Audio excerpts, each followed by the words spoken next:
But my game of the year, we don't speak about enough. And that's TimeSplitters 2. Oh man.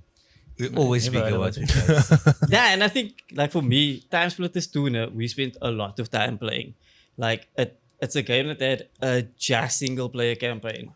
Like, and it was touted as like a multiplayer console shooter. So you go to have like such a solid story mode still.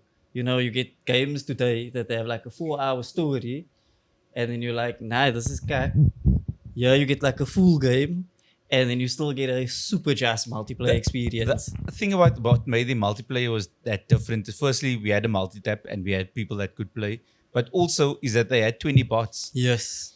So so a lot of the other games, when it came to multiplayer, you're like 4 people. Now you've only got 4 bots, and that made the whole games much smaller. It made it smaller. This just gave mass, and that I think was actually a big deciding factor. And I also think like one of my favorite things about it was you could customize the difficulty of the bots. Yeah. So you could be like, it's like 4 that are hard, it's like 2 easy.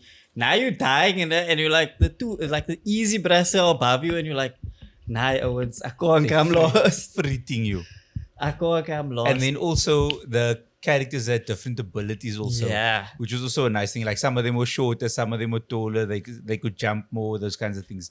So again, it gave you like almost, you could personalize your experience. Yeah, and like what kind of player you want to be in the game. And because the game was based about time travel, another just thing was they had weapons from all over. So you had classic like revolvers, but then you had like laser rifles and things like that. And it just made it fun. And the characters were fun also. It was just like fun. It was like humor.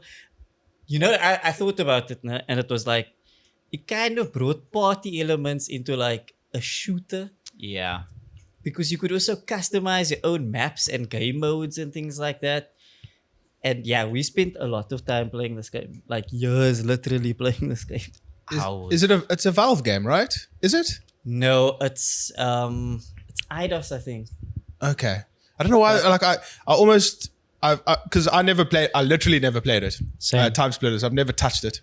But I've got like I equated it with Valve. Now that I said it out loud, it definitely isn't.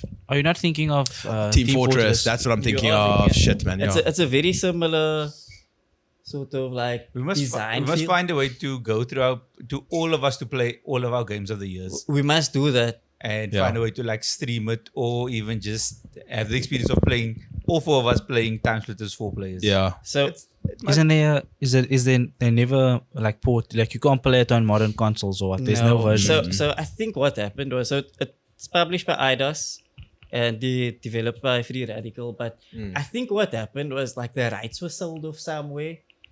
And so now it's like just hanging in limbo. But wasn't there something recently like about one of the devs said that they're working on like they got the rights back or something, or somebody's working on a new version? That's cool. Yeah, I think there was something about it. I'm not sure. But you see, I don't know if they could compete with Fortnite now. I don't think they can compete. I feel like Overwatch would.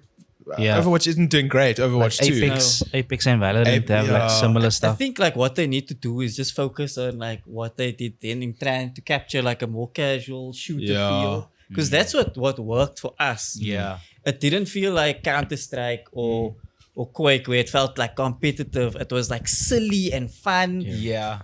Also, losing didn't feel bad. Yeah. Because I feel like now everybody that plays online, they become like competitive Toxic. with it. Yeah, they become toxic online with regard to like they study the game, they know the tricks, they know the point is like to wipe you out and not have fun. But again, that might be online multiplayer compared to in-room multiplayer. Yeah, but I feel like this, like, I just had that magic, but it was fun. It was. Well, we could play it though. Brad has a multi-tap. And Brad has a multi-tap. I got a multi-tap. I don't know if it works, but I've got You one. have a PlayStation 2? Yeah. Yeah, It's right there on the but desk there's in front like of you. one right here. Does it work? I also have Yeah, one. that works. Yeah. Okay. Do you and have the then- game? I don't have the game. No. I can get the game. we'll Then we get can the play game. on my PS2 because I Yeah. have the Yeah. memory card thing. Can we... Then we can We play. will make a session. But do you have a way to record what we Is play? the PlayStation chipped? I have the thing, the memory card memory thing card with for the my game. PS2. Oh, okay, quite. Then I we can just will- download the game. We will make a. Allegedly, I can get my own ROM that I made a copy of legally, and I can put it on my. For the sake of the professionalism of this Or if podcast. someone listening has a copy of the game for PS2. And Yeah, a wants to and a drug. multi-tap that you wanna. Yeah. I actually wonder. No, we need controllers also. That's the other thing we must get. I think I've got 3. We just need one more. Yeah. I have one, but it's a bit I busted. want somewhere. Yeah, I feel like busted is the state of a PlayStation 2 controller. We have controllers in our name, bro. We don't have controllers. we can make it work. We can definitely make it work. We must track it for the old time's sake. But yeah, I think we just spent a frack time playing it and have good memories of it, and that's why it's my game of the year. My experience with TimeSplitters 2 is it's in Shaun of the Dead. It's what Ed plays, like he's lying on the couch. That's my only experience with it. Like my friends used to have it on their, going back to the twins, James and Luke, who had the GameCube and the PS2.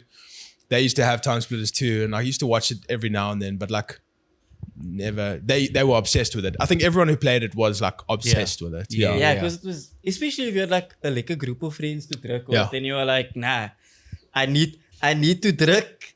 And it's like, it worked out for us because like of the multi-tap also. We were also like 6 people. yeah. So Okay. it means that you had to play. Yeah, to- you to just wanted survive. to be the top 2 so you can play a game. But when you got knocked out, you go, I'll still watch it as well.